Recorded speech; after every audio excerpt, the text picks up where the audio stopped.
Bonjour! Eh bien, vous voilà sur la route de Daniel. Aujourd'hui, j'ai envie de vous parler d'un plat typique d'ici, le Maultaschen. Ça ressemble à des raviolis, oui, mais c'est des raviolis Swab. Vous allez les trouver dans le Baden-Württemberg ou en Swabie. La Swabie fait aussi partie d'une partie de la Bavière. Donc là, vous allez trouver les vrais de vrais. Si vous allez dans d'autres régions, peut-être que vous allez en trouver, mais ce ne sera pas les vrais. Tous les Swabs vous diront que les meilleurs, c'est ici. Donc, pas dans ma maison, là, mais dans la région.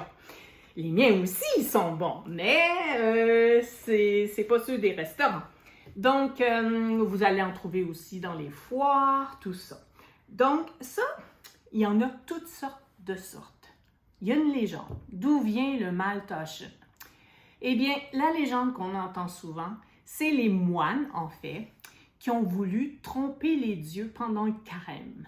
Oui, tromper Dieu, en cachant de la viande dans les raviolis. Apparemment, la recette serait au départ une vieille recette qui était du fromage avec des épinards et des épices. Et ils ont caché, c'est des protestants qui auraient caché la viande dans le ravioli pour en manger pendant le carême. Donc ça, c'est la légende. Et ça serait passé dans le monastère de Maulbronn. Donc, le nom Maultaschen vient de cette région de Maulbronn. Et j'ai lu aussi que dans cette région-là, il y a beaucoup, finalement, d'Italiens du Nord qui seraient des protestants qui seraient venus s'installer dans cette région-là et d'où vient un peu l'influence du ravioli italien. Mais c'est bien sûr qu'ici, les Swabs en ont fait leur propre recette à eux. Donc, ça vient vraiment des Swabs. Et quand vous les commandez, souvent, vous avez le choix entre des oignons qui sont mouillés, comme les miens, ou des oignons secs. Les oignons secs, c'est des oignons qui sont frits. Moi, c'est mes préférés. Quand je les prends au restaurant, bien, je prends les oignons frits. Je trouve ça meilleur, mais ici, je ne suis pas équipée pour me faire des oignons frits. Donc, une autre chose aussi, cette recette-là, en fait, au départ, c'était aussi les moines, ils faisaient de la soupe, donc un bouillon, et ils servent souvent ces Maultaschen-là dans un bouillon. Donc, on peut trouver les Maultaschen en soupe.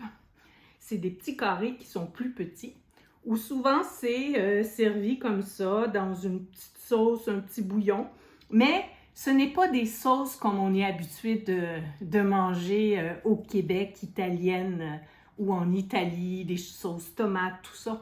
On peut, mais c'est pas ça la recette originale des Allemands, des Swabs. Donc, on peut trouver toutes sortes de... Ici, on dit souvent que la recette originale, c'est avec du porc. Ça, c'est original.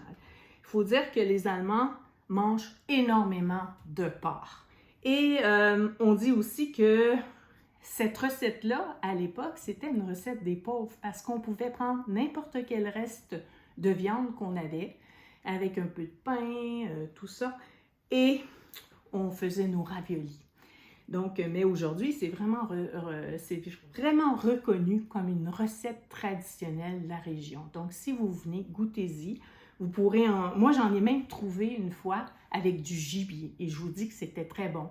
Et il y a des restos qui font avec la viande hachée, de bœuf, du veau et on retrouve aussi des végétariens qui souvent c'est ricotta, fromage ricotta et épinards.